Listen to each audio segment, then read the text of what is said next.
Don't you agree? Chief, it is a master stroke of psychological strategy. Thanks. Grab the tail. It cleverly takes cognizance of their innate love of the sport of hunting, which has been drastically curtailed by Ellie Mae's love of the very creatures they hunt. Yeah, grab the tail. Provides these active, rugged mountaineers with all the thrills and excitement of the chase they so thoroughly enjoy. Yeah, grab the tail. And should they become devotees, it will prevent their leaving Beverly Hills and returning to their home. For, by its very nature, big game fishing is impossible in their landlocked, mountainous terrain. I repeat, Chief, it is a master stroke of psychological strategy. All this because I said 3 lousy words. Don't you agree? I'm going to say 3 more. Grab the tail!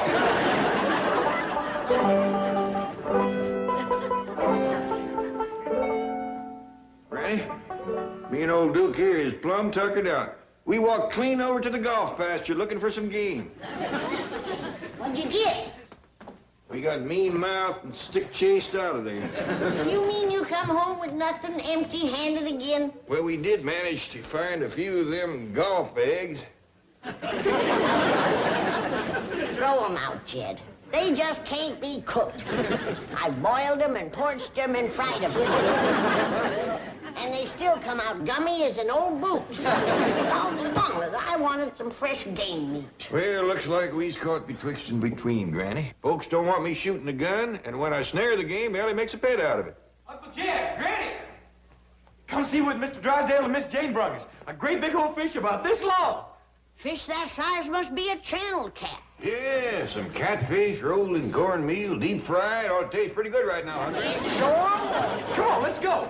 Remember, not a word to my wife about giving this trophy to the Clampetts. Right, Chief. That fishing trip to the Gulf of Mexico cost us about $4,000. And this is all we have to show for it. I understand. Plus which, it took her 6 hours to land it.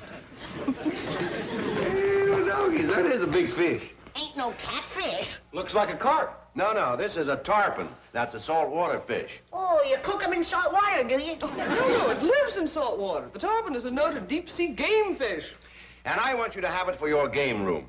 Our what room? Game room. That's the one with the trophies on the wall. The billiard room. Oh, you mean the fancy eating room. Yes, as you so quaintly call it. What do I have to do to them? Nothing. It's been prepared by an expert taxidermist. Feels nice and crisp. I'd sure like to see the skillet he was fried in. Me too. Appears like the grease got too hot and he curled up a mite. No, he's not fried. Baked? No. Don't smell like he's been smoked. Tarpon are rarely cooked at all. Once caught, they're usually preserved, like this one. Oh, preserved. Like pickled? Well, yes, in a way. It's quite a process. They're cleaned, scraped, treated with chemicals, even the bones are removed. Then, a form is made and the skin Miss is... Hathaway. Sorry, Chief. Mr. Clampett, I'm sure you'd enjoy catching a fish like this. I would for a fact. Now, there's a critter even Ellie wouldn't make a pet out of. Then it's all settled. Now I'm going out and get you the finest deep-sea fishing equipment that money can buy. Oh, no need to do that, Mr. Drysdale. I can cut myself a pole and make a hook out of a bent nail. No, catching big game fish like tarpon and marlin requires very special equipment. It does indeed, Mr. Clampett. The black marlin, for example, which is a native of our own Pacific waters. Jethro, fetch this fish out to the kitchen. I gotta figure out how to cook him. But, Granny, Miss Jane said you didn't have to do nothing more to it. She said that it was all... I heard what she said, but I say that this fish ain't got a fresh-caught look to it. And nobody's chomping on him till I've cooked him. Yes, ma'am, Granny.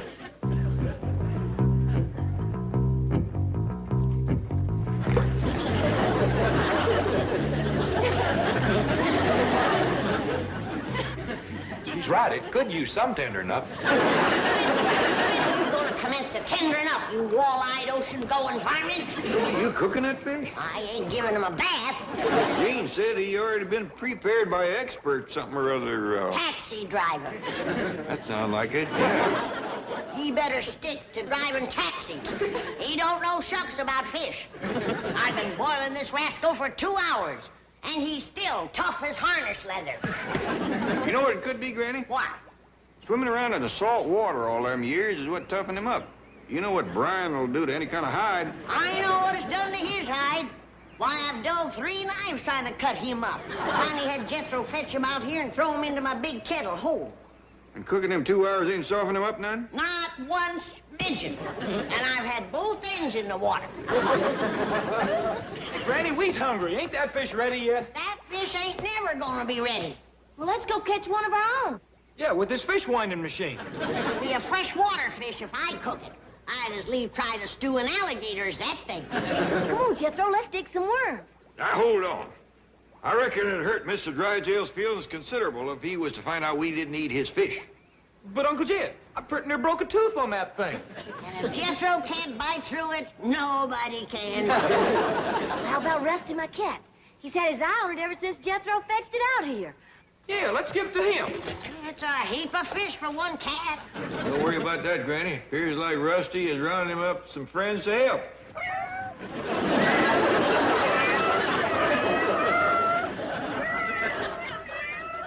All I can say to you is, loads of luck.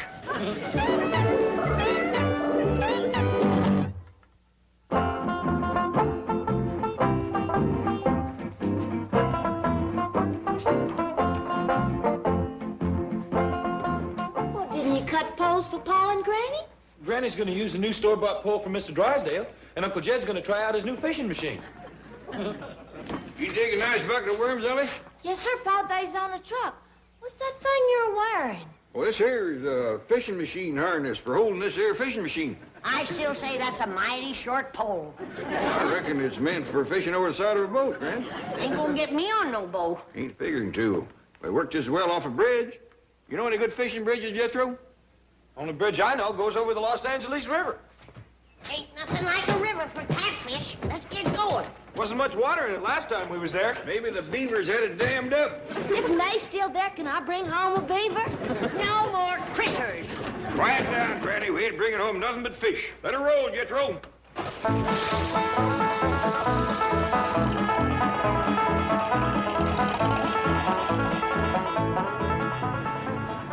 Come on, Jethro. You're wasting time. There ain't no fish in there. That is the poorest excuse of a river I ever did see. Pitiful, just pitiful. Los Angeles is so ashamed of that river, they had to put up cement walls to hide it. Maybe it'll be better when the spring thaw sets in. Come on, let's go find us a creek or a pond. Hey, wait a minute. I got a bite. My doggies, he has a dad.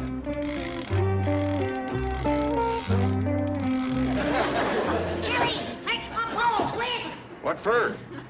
This ain't nothing but a boot. I know it. I'm gonna fish for the other one. They're better than the ones I'm wearing.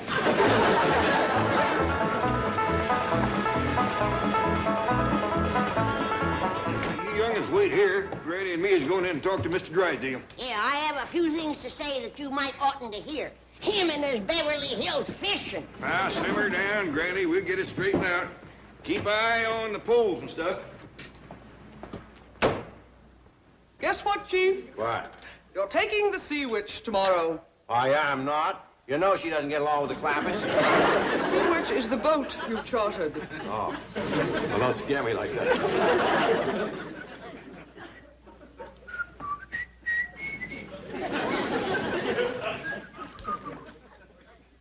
By doggies, we come here to complain about having no place to fish. You ought to see where poor Mr. Drysdale is trying his luck.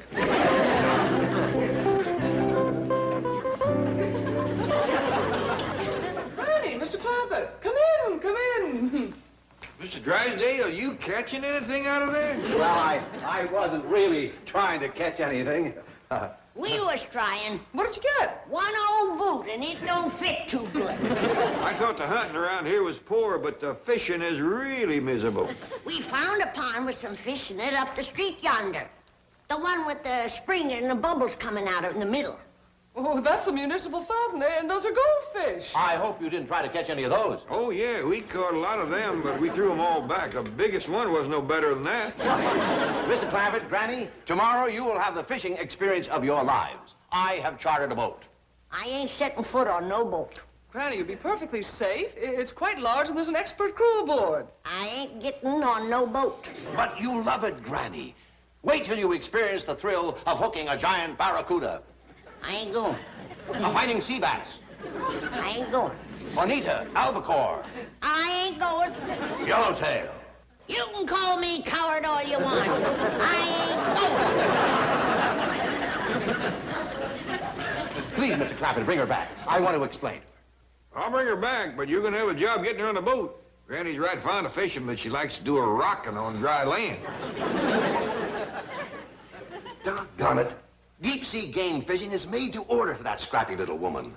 One look at a 500-pound sea bass, and she'll never fish in fresh water again. Chief, I've got an idea. An inspiration. It combines all the elements Oh, wait a minute. Can you tell me in 5,000 words or less? I can tell you in one word, Marineland. Marineland, yeah. Yes, there, with her feet firmly planted on dry land.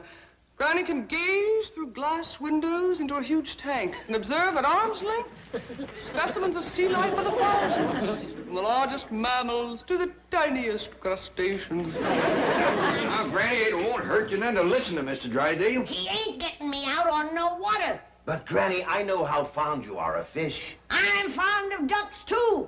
But I ain't going up in the sky after them.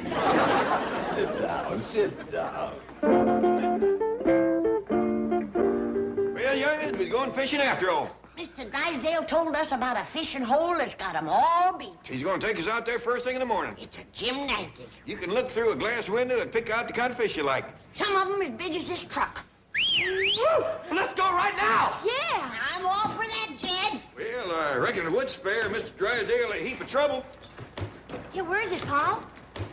Down there in the ocean, a place called Marineland. Do you reckon the Marines would let us fish there?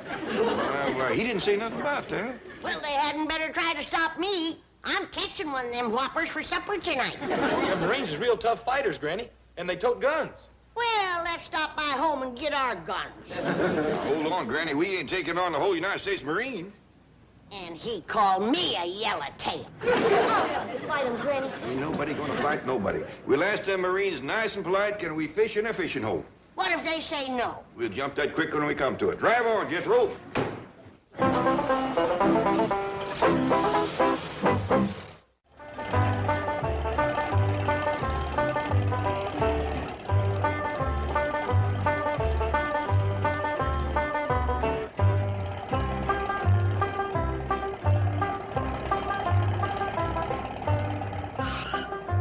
Excuse me there, young feller. Are you a Marine?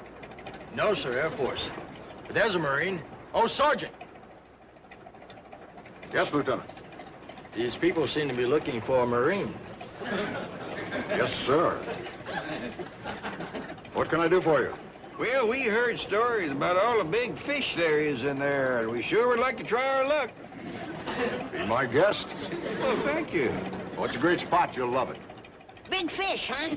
I'll say, if you like real big fish, be sure to catch the whale. We'll do our best.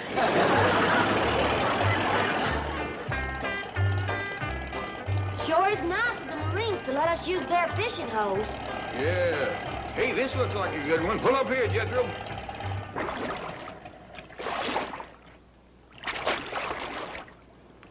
They must be them whales that Marine told us to catch. I've got to admit, them's big fish. I don't think we got a pole big enough to pull one of them rascals in. According to the sign on the fishing hole, them there is porpoises. I want me a whale. Drive on.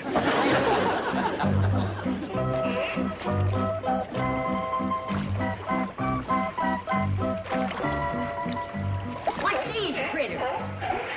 The sign says these here is seals. Well, let's see what else we can find. I want me a whale. I like them, especially that baby one.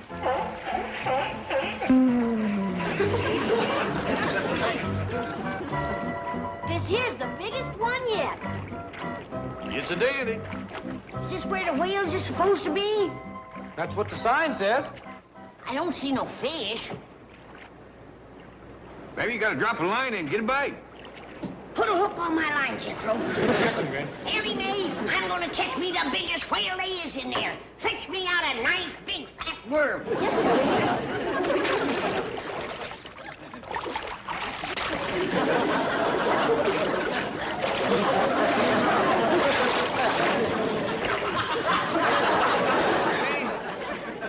I don't don't believe I'd bother with a worm if I was you. Think a grasshopper would make better bait? Unless you can find one the size of a hog. Grasshopper don't come that big. And you better use a hog. Look out yonder.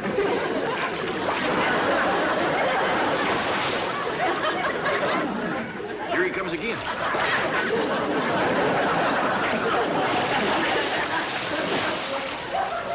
And we thought them porpoises was big. Nobody move. That fish is mine. What are you going to catch him with, Granny? Big Jethro. You ain't gonna put me on no hook. No. You go out there on that board and make a noise like a grasshopper. You mean rub my legs together? I don't care how you do it, but do it. Then when he jumps out of the water to grab you, you grab him first. How? Throw your arms around him. Grab him out of there and fling him on the bank. Granny, I reckon you're getting a little carried away. Now, I'd be proud as you to take that big rascal home, but instead of gaining the fish, we might be losing the boy. If the Marines can catch him that big, so can we. Come on, Jethro.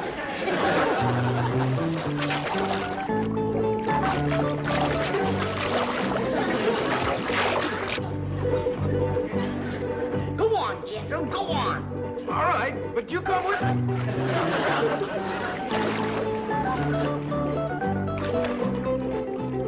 What's the matter, Jethro? You scared of a fish? Well, that's what I am.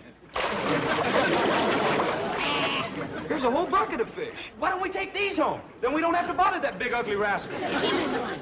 He'll think we're friendly. Catch him off guard. Go on, Jethro, go on. I'm sorry. I didn't mean you're ugly. That's right, Jethro. Tempt him again.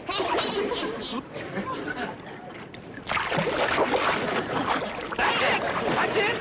Looking down his throat is like looking through a cellar door. All right, Granny, that's enough. Come on, Jethro, get off of here. You bring the fish, Uncle Jed.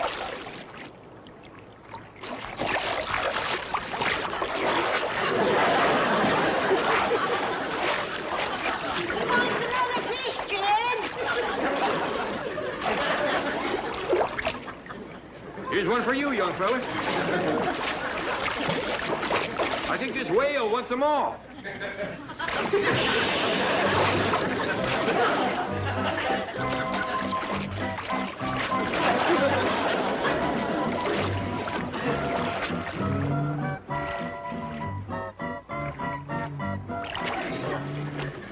It's a baby walrus. Ain't he cute, Paul? Can I take him home? Hadn't better, Ellie. He'd remind Granny too much of Leif Crick. Ain't that right, Granny? Where'd you go, Granny? Jethro! Put me down, you big coward. I caught her, Uncle Jed. She was pricking her back to the whale tank. I reckon we better head for home. I'll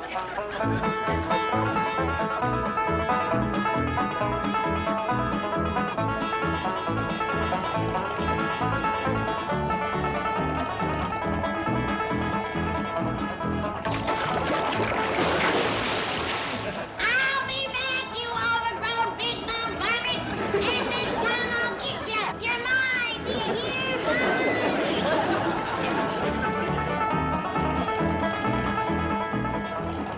I can't stand it. Turn around and go back. We're going home, Granny. Now quieten down. You can't catch a whale, Granny. It's too much fish for a little woman like you. That fish don't live that's too much for me. I'll see him in my skillet if it's the last thing I ever do. Just getting close to him, Lyle, will be the last thing you ever do. Now settle down.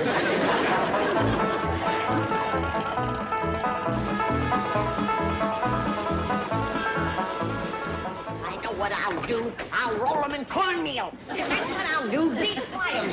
Get that rascal yet. Where you going, Gran? None of your business. Who sent her off? Poor Granny. Yeah, the sad part of it is, when she goes telling folks about the one that got away, ain't nobody gonna believe her. Hey, Uncle Jed, look what I found on the truck. A baby seal. That's my baby seal. You put him down. Ellie Mae Clampett, did you carry off that critter from Marine Land? No, sir, he followed me. Followed you. Yeah, you just put him down and I'll show you.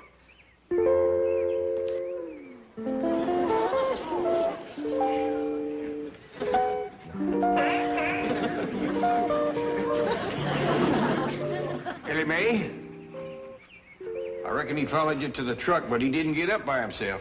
No, sir. I helped him a little. We'll help him again, because we're taking him back. Come on, Whiskers.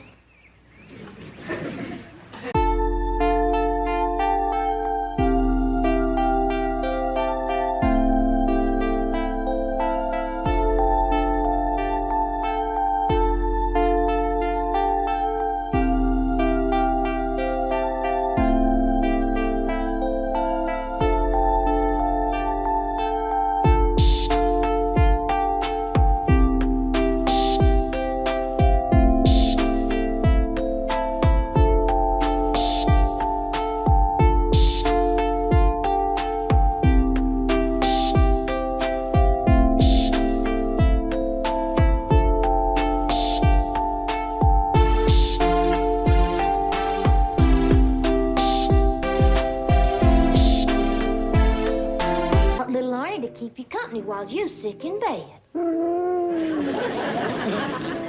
Call my friend the critter doctor over to the zoo. As soon as it closes, he's gonna come by and see what's ailing. Little Arnie Duke might not feel like getting his face washed right now.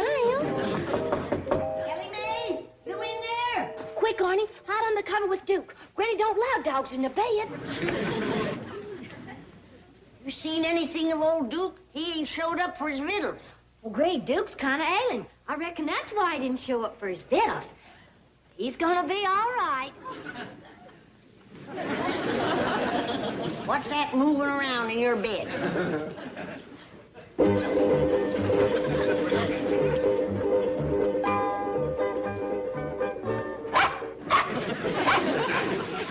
Mind your tongue, little dog. Now, don't get riled, Granny.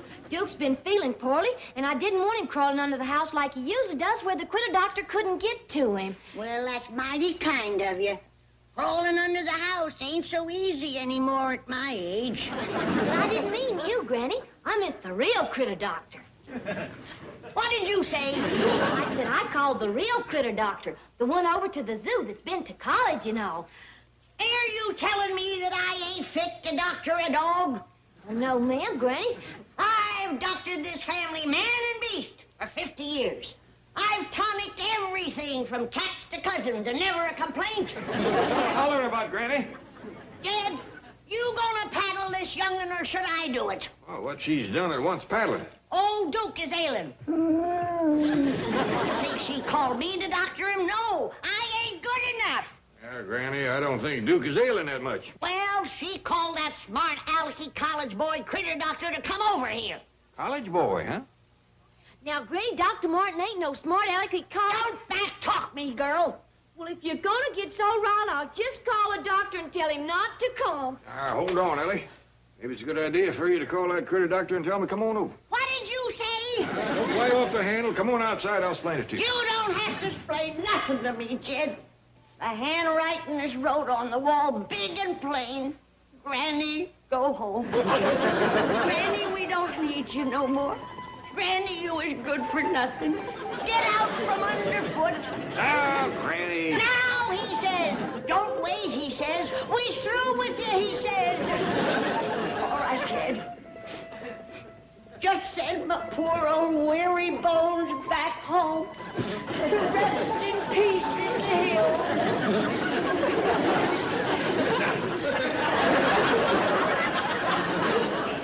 Now, you get out of that cedar chest. You're right, Jed. Old Granny just ain't worth wasting a good cedar chest on. Just stuff me in a box and send me home. What's that kind of talking? Come on downstairs. Jed, I ain't even worth a box. Just tie me in some old newspapers with a good stout string. You want me to carry you down them stairs? I ain't worth the trouble, Jed. I'll just throw myself out the window.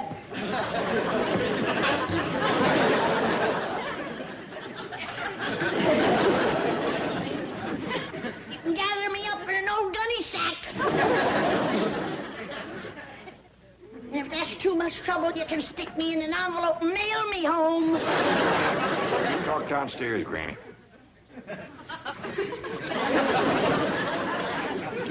I guess I ain't even worth the stance. How about sending me parcel post.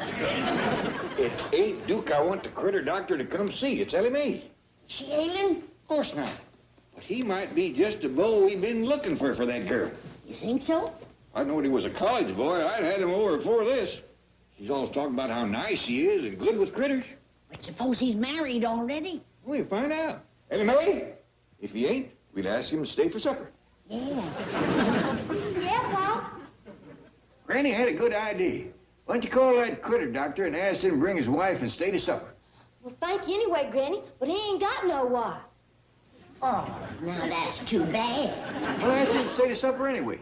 Okay, Pop. And put on a nice, pretty dress. Well, what for?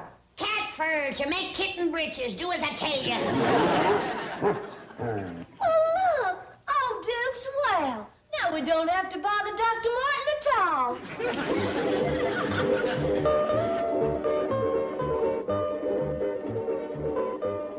Luke, you're spoiling Ellie's romance. Now get back up to bed and act sick.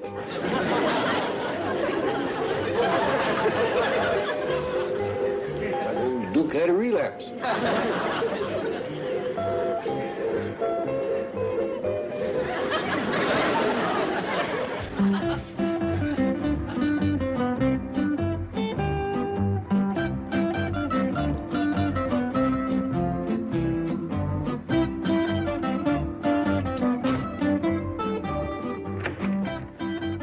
Howdy, Doctor. I seen you coming from my window up yonder. Ellie Mae, is this your home? Yes, sir. The way you dress when you come to the zoo and the way you love animals, I always thought you lived on a ranch. No, sir.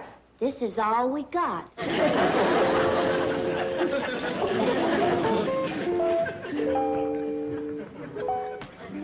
Ellie Mae, those animals I gave you, the raccoon, the skunk, the possum, you mean to tell me you keep them here? Yes, sir, but they don't mind it. Please don't take them back. Oh, I won't. It's just that, well, where's Duke? Oh, he's in the bedroom right at the top of the stairs. Over there. A hound dog with his own bedroom. Wow.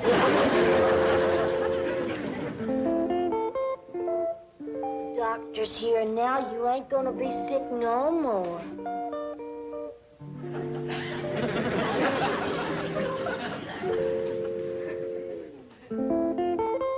Right in here, Doctor.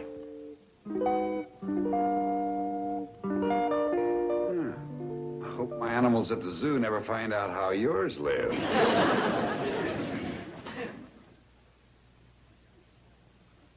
Looks like I'm too late. Duke's just shy. He ain't used to doctors. I'll get you a chair.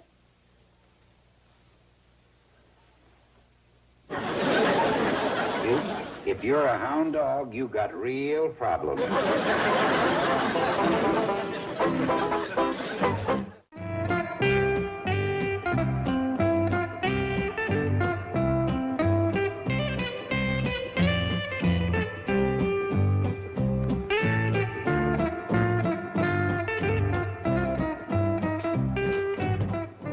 Baby, you're what I need. Say, on a 10% commission, if I sell $30,000 worth of bug spray, you're mine.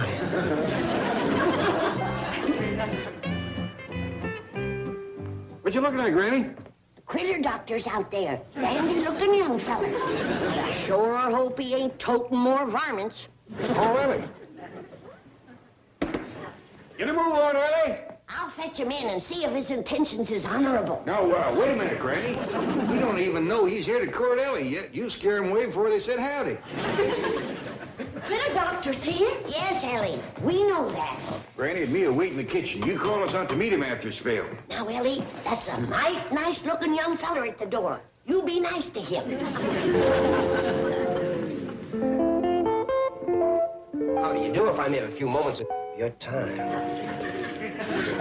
How do you do if I may have a few hours of your time? What for? Well, I have this wonderful line I'd like to sell you. Is that what you're toting in your suitcase? No, that's another line I'd like to sell you. Jed, we had an order.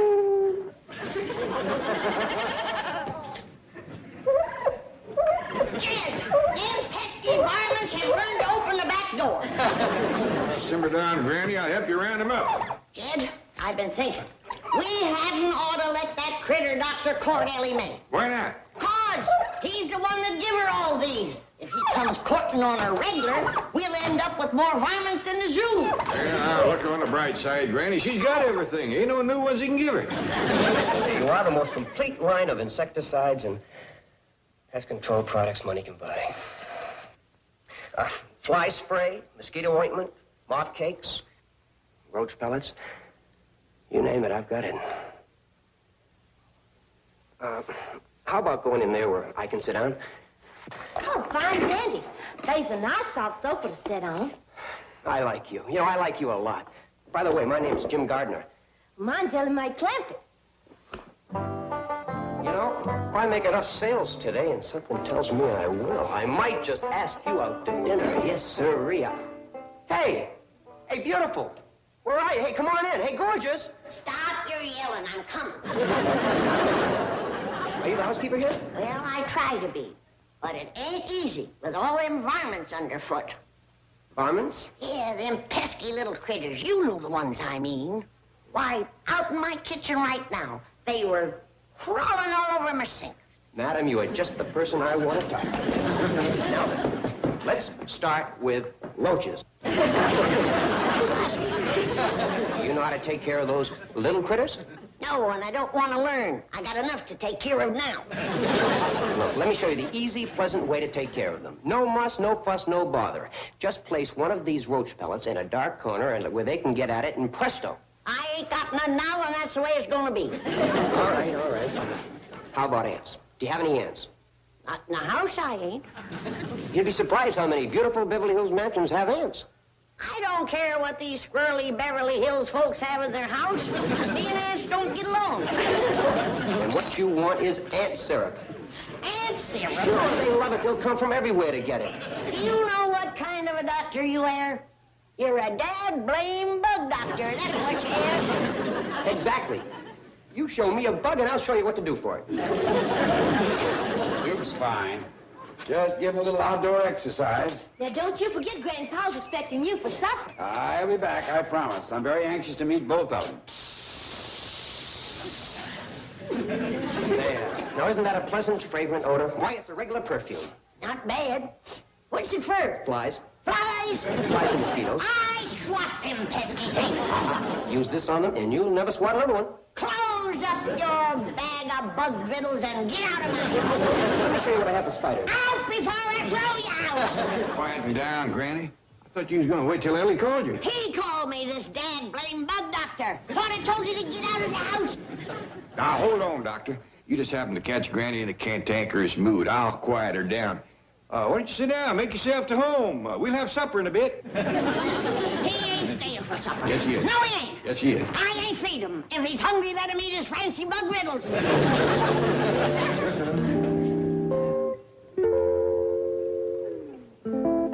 Honey, if you weren't such a doll, I'd clear out of this bug house. Now, Granny, you listen to me. Now, you listen to me. It's bad enough that I have to be sewing clothes for a monkey or washing bed linen after a hound dog. But I'll be swished if I'm going around spraying perfume on flies and mosquitoes and giving parties for moths. Well, nobody wants you to. He does, that crazy bug doctor. Tried to sell me some moth cakes. Oh, jeez. And if that ain't enough, he wants me to give a bath to fleas.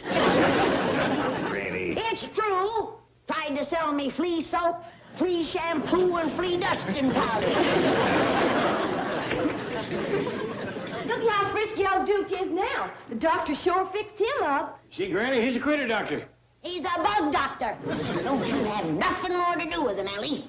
But I like him, and he's going to be here for supper. I ain't cooking for him. Well, why not? Granny just having one of her spiteful spells. Now, you get on out to the kitchen, and I'll talk to you directly. No, not that way. I don't want you tying into that young fella again. Go around the back way. Beverly Hills bug doctor. First thing you know, he'll be having Ellie leading a boll weevil on a leash. Monkey, you know, from I've been washing these jeans. Oh, let's leave Duke here with Skipper. Okay. Come on, Skipper. Duke's feeling better now. You two can play cowboys again.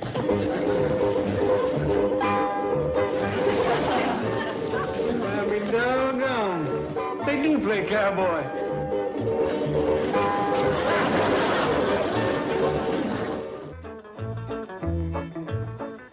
It's coming on for supper time. Don't you want to get started fixing the victuals? Who for? For everybody. Who's everybody? Well, you, Jethro, Ellie, me. Who else? Well, you know, the company. And who might that be? That nice-looking young fella Ellie Mae's got in there. You know who I mean. No. Tell me. The critter doctor. He's our bug doctor. All right, have it your way. But bug doctors got to eat too, you know. Not my cooking, they don't. You don't have to do no cooking. I'll just fetch some cold hog jowls out of the icebox, and we can open up a jar of pickled turnips. No, you don't. Once he gets a taste of my victuals, we'll never get shed of him. And then he can have a taste of my victuals. I reckon I can still cook up a passable pot of grits. Over my burning body. Granny, you're just being a little unreasonable. No, I ain't. I don't want Ellie Mae marrying up with that Beverly Hills bug nut. Instead of grandchildren, you're liable to wind up burping a beetle. Hey, mister, if you want to wrestle with Ellie Mae, you ought to get a better hold on her than that. You want to wrestle? Huh? Later. Hey, Ellie Mae, the critter doctor's out in the hall. And he brung you a present from the zoo, too. You her brother? Well, shucks, no. Her boyfriend, huh? Well, I'm a boy, and we's friends. But mostly we's cousins. Oh, that's great. My name's Jim Gar. How do you spell that? Hope your Granny won't mind. He's still a little wild. Oh, I can tame him. I'm sure you can, but what about Granny? Well, ain't nobody can tame her. I mean, do you think she'll mind having another critter around? Well, let's go ask her. Extra nice.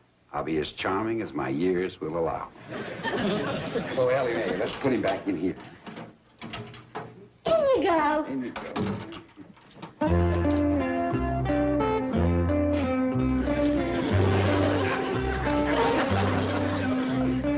Now, Granny, we have invited that critter bug doctor to supper, and it ain't very nice to send him away. Paul, Granny, the doctor's done give me a brand new critter. What is it? Well, look. Oh, it's a giant, hairy caterpillar with green eyes and big teeth. Looks like a Bob Get Youngin' to me. It is, ain't it cute? Who are you? I'm Dr. Martin. Oh, yes, ma'am. This here's the critter doctor. This is my granny, and this is my pal. You're the critter doctor? That's right. Well, who's that bug-happy goomer in the parlor? Goomer? Well, that's a young fellow you said to be nice to. Let's have a word with him. Ellie Mae, get that varmint out of my kitchen. Yes, ma'am, Granny. Did I understand, Ellie Mae, to call you Granny? What about it? Was such an odd name to call one's sister. Sister? You're certainly too young to be her mother. But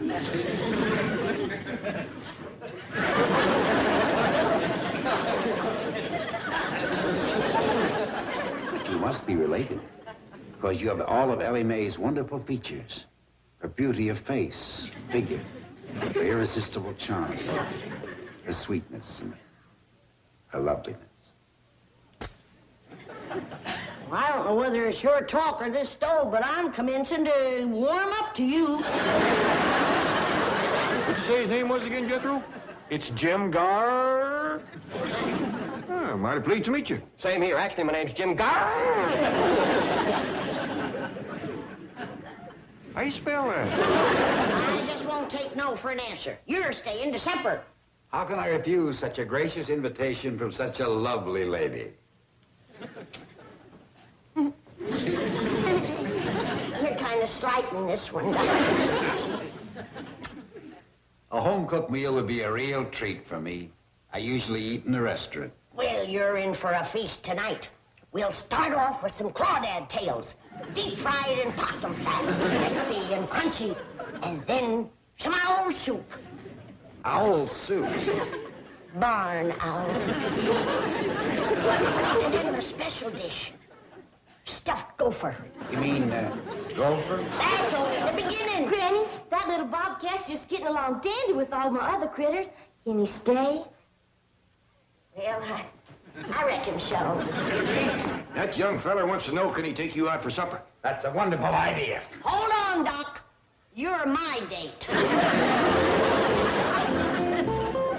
Have a good time, but don't stay out too late. And behave yourself. Don't park a neck. We won't. Speak for yourself.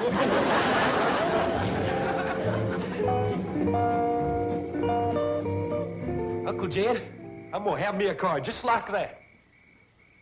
How are you fixing to pay for it? Easy. You know that fella Jim Garr? He told me how. He said all I got to do is sell $30,000 worth of these bug vittles. Good luck, boy. Let's get to it. Yes, sir. See you later. Thing like that could only happen in America.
Please don't bother me now.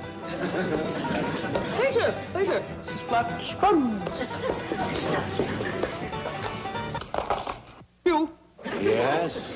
You assured me that you were not coming in this morning. I took you at your word.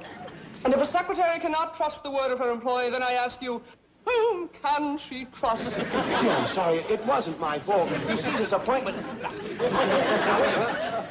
You're having a hootenanny in my office, and I'm apologizing? We are not having a hootenanny. I was merely holding an informal meeting of my folk music appreciation group. And on our own time. Well, have it some other place. I'm running a bank, not a barn dance. Who are these characters? Lester Flatts and Earl Scruggs. Progenitors and acknowledged masters of that style of music known as bluegrass. Bluegrass, schmoograss. Get all this stuff out of here. That is something I think you should know. Mr. Flatt and Mr. Scruggs are visiting here from Nashville. Nashville, Smashville, out. They are the house guests of Jed Clampetts. Clampetts, Schmampetts, Jed Clampett? My Jed Clampett? They're staying at his house? Yes, with their wives. You see, Flatt and Scruggs are old friends of his from back in the hills. Well, just don't stand there plugging this record player. I want to hear these boys. Nashville, too. Hey, that's my favorite city.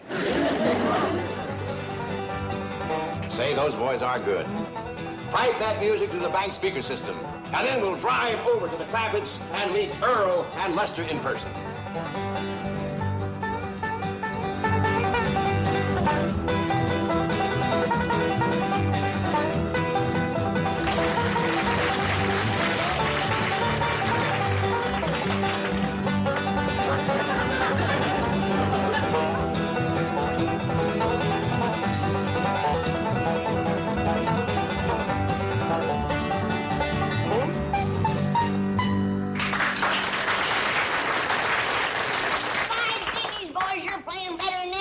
That's a fact. I ain't seen anything picked that fast since Jethro got in the berry patch. What do you call that number? That was Foggy Mountain Breakdown, wasn't it, boys?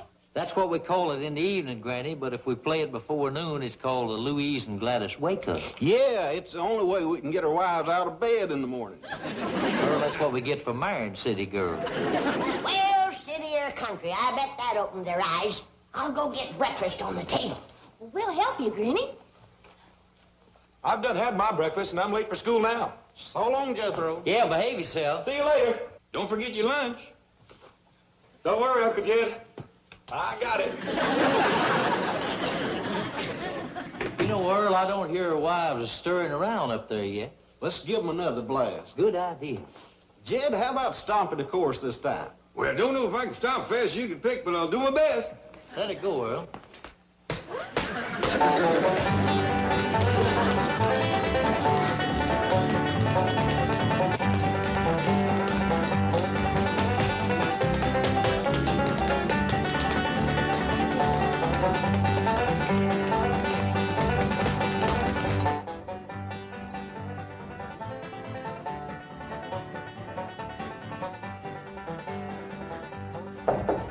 Come in. I see it woke you up, too. Woke me?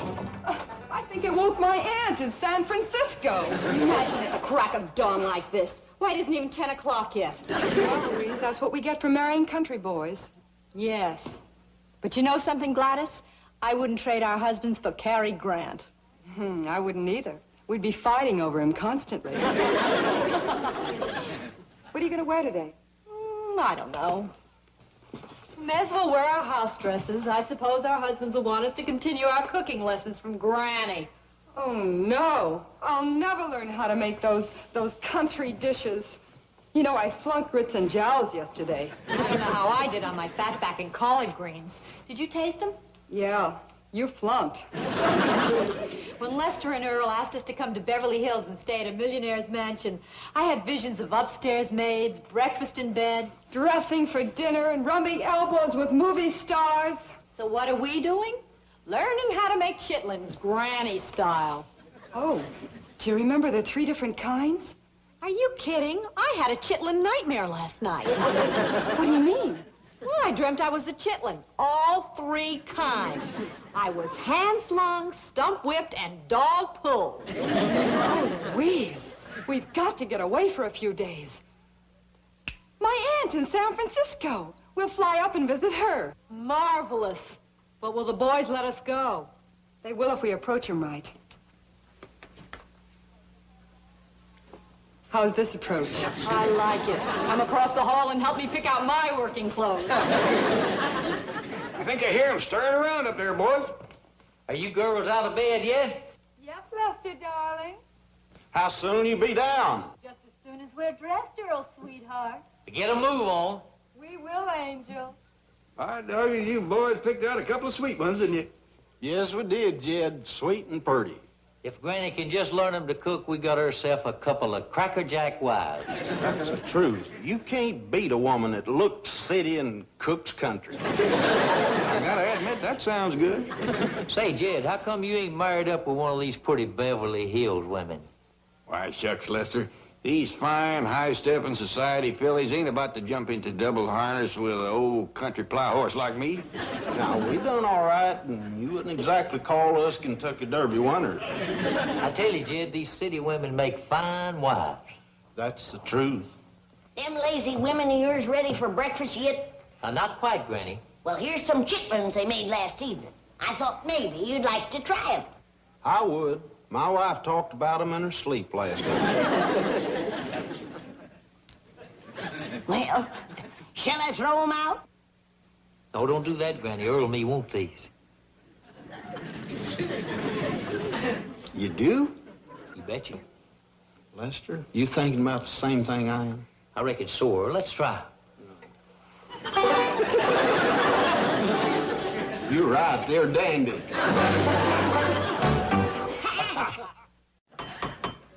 Small wonder that I have become an aficionado, and I'm so thrilled at the opportunity of meeting them in person and shaking those extraordinarily talented hands. Well, howdy there. Come in, come in. Boys, this here is Miss Hathaway and Mr. Drysdale from down to the bank. These 2 young fellas is Lester Flatt and Earl Scruggs. I reckon you heard about them. Heard of them? Why, I'm an aficionado of their music. And I am thrilled at this opportunity to meet them in person and shake their extraordinarily talented hands. You know, throughout the length and breadth of this country. The artistry of Flat and Scruggs epitomizes the sturdy, vital music of our native soil. Why, doggone, Mr. Drysdale, you know a lot about these boys. Why don't you tell Miss Jane something about them? That's a good idea. Scruggs has been called the Paganini of the five-string banjo. You don't say. And coupled with Flat's virtuoso handling of the guitar and his warm, authentic vocalizations, but why talk about it? Let's listen to this hearty, fructifying folk music. There you are, Mr. Scruggs. There's your banjo. I'm screwed. Exactly. Well, you get your guitar, and Miss Hathaway can hear some authentic crabgrass. Bluegrass? Exactly. She's catching on already. I ain't waiting no longer. Everybody to the fancy eating room for lunch. Lunch? What happened to breakfast? Too late. Lunch is ready. Now, come on, everyone to the table. Shoo, get. But Granny... You two, move on. But Mr. Flat and Mr. Scruggs are going to do something for us. You betcha they are. They're going to get their wives to the table. We will for a fact, Granny. Y'all go ahead. We'll be right in. By the time them city women get up, we'll be having supper. You know, Earl, I'm commencing to get aggravated at their wives. Me too, Lester, me too. Sometimes I ask myself a question, why did I marry a city woman? Me too, Lester, me too.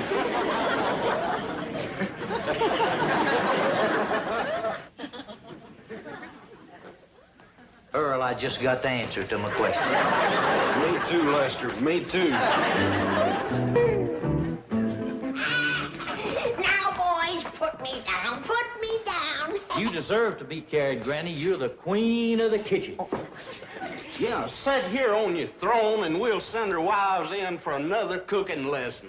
Yeah, and if you can learn them to cook grits and jowls like yours, we're going to write a song about you. I'll do it.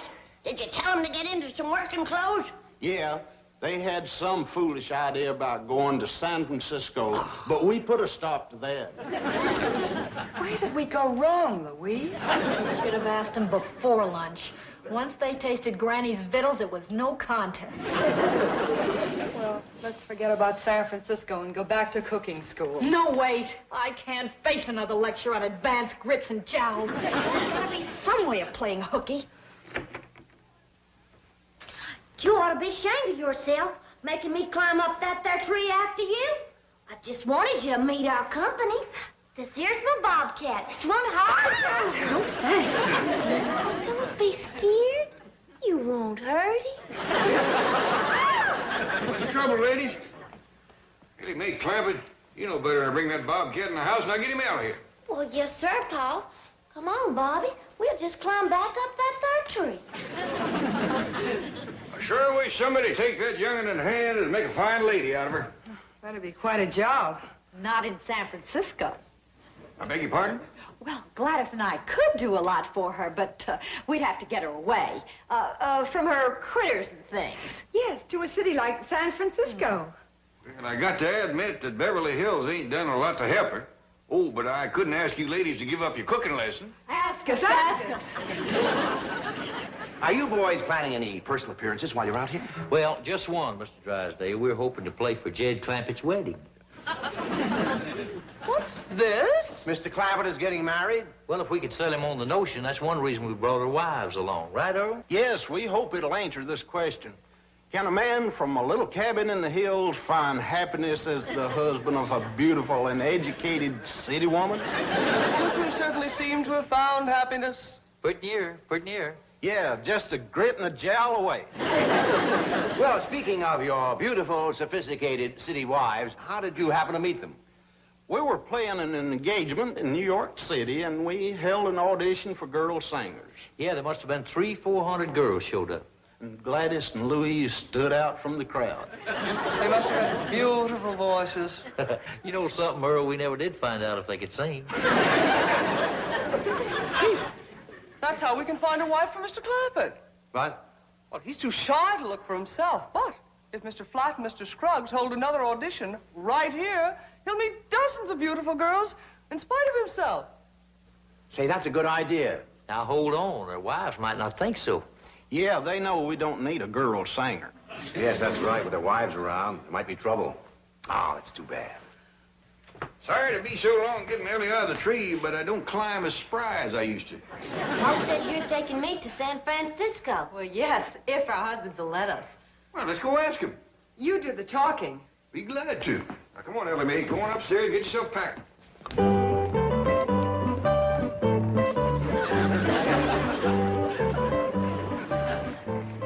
Say, Lester and Earl, your wives here like to go to San Francisco. Hey, that's a great idea. How soon can you leave? You don't just stand there jawing about it, get packing. Jed, you know you ought to have yourself a sweet, pretty wife like Earl and me's got. Well, I don't get to travel around much like you boys. I don't get to see many women. You never can tell when you'll run into a bunch of them. Oh, yes, that's true. The big city's not like living in isolation back in the hills. Yeah, back there, a feller had to get himself a wife out of a catalog. Yeah, listen to this song, Jed, and then you'll know how lucky you are.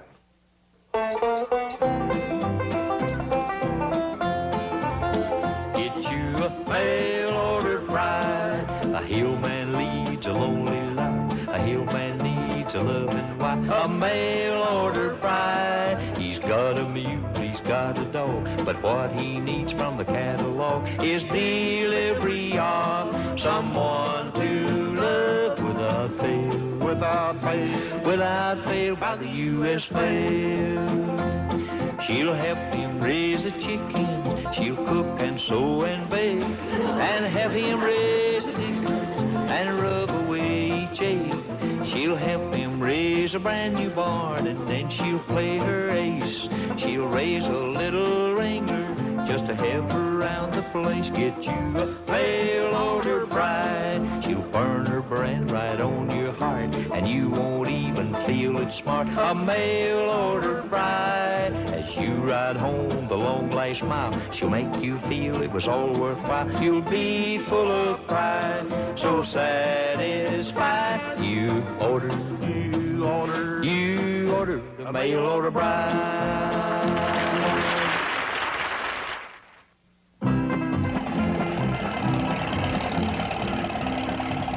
Really, Jethro, you don't have to drive us clear out to the airport. We can still take a taxi. Yes, just pull over to the corner and stop. Shucks, Jethro don't mind driving us. Uncle Jed wants me to help you with the suitcases. Yeah, he's almost strong as me. I'm stronger. If you don't believe me, just feel these muscles. We believe you. Watch the traffic. Yes, ma'am. Hey, you know something? That's the fourth fella that's whistled at us. I wonder how come. Probably the truck, honey. Yeah, I reckon. Don't see too many like this. I'll take a bet on that. What do you mean they went to San Francisco? I got everything ready for their grits and jowl lesson. Well, but Granny, And besides, I was going to throw in another crack at hand-slung chitlins. But they're doing it for Ellie Mae. They'll be back quick as they turn her into a fine big city lady. How long will that take? Oh, both of them going at it shouldn't take more than a day or so. Fine. The sooner the better. Bye. Well, Chief, I've contacted every major theatrical agent. We will soon be inundated by a wave of beautiful, talented girls. Well, I'll get back to the bank. But, Chief, don't you think you should stay and look over Mr. Clampetts' prospective bride? Oh, you won't need me. But there'll be dozens of girls to look at. Well, you and Jed and Flat and Scruggs can handle it. Okay. Well, don't give up so easily. Coax me. Well, Chief, we don't need you. I'll stay anyway. I'll just feel better if we tell the boys we got here all right. I bet they miss us already. Hello? May we speak to Lester Flat and Earl Scruggs, please? Well, if it's about the audition, that won't be necessary. Audition? For Flat and Scruggs? Yes, but don't worry if you can't sing folk music. In fact, it isn't absolutely necessary that you sing at all. As long as you're single, attractive, and have a certain amount of, shall we say, domestic ability. Hurry over or you'll lose out. Bye. What? What's wrong, Louise? Did it ever occur to you that our husbands change their minds about this trip very easily? Well, yes, now that you mention it. Well, I just found out why. They're auditioning girl singers. What? That's how they met us. Don't I remember? Come on. Ellie Mae, we're going back home. Hurry. You're next, my dear. Good luck. Thank you. All right, number 52, your name, please. Billy Evans. Evans. Age? 23. How old? 26. 7. Next station. Thank you. All right, Miss Evans. Now, this is going to be your music audition. Let's hear you hit this note. That's close enough. Next station. Thank you. Passed your singing test, did you? I guess so. All right, now this is your cooking test. How do you make sassafras tea? With sassafras? Pass!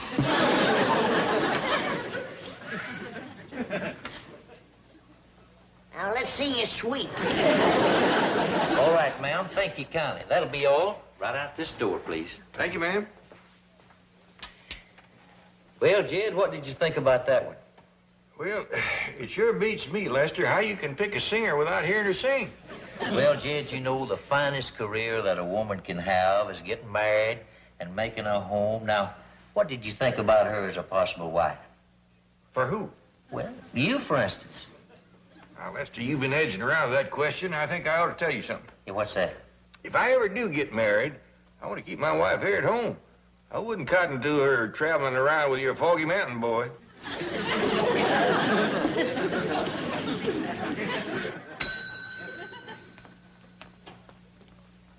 Gladys and Louise just came in. Tell them to get in line, Chief. No special favors. Where are our husbands? There's mine. And there comes mine. Well, look yonder, Lester, your wives is back. Yes, so long, Jed. Lester Flat. Gladys. It's good to have you back, darling. Darling me. Since when do you need a girl singer? Well, now we don't that you and Louise are back. That's right. Girls, sing Mail Order Bride to Mr. Clampett. And, Jed, we hope it'll give you an idea, because Earl and me just went out of the wife-finding business.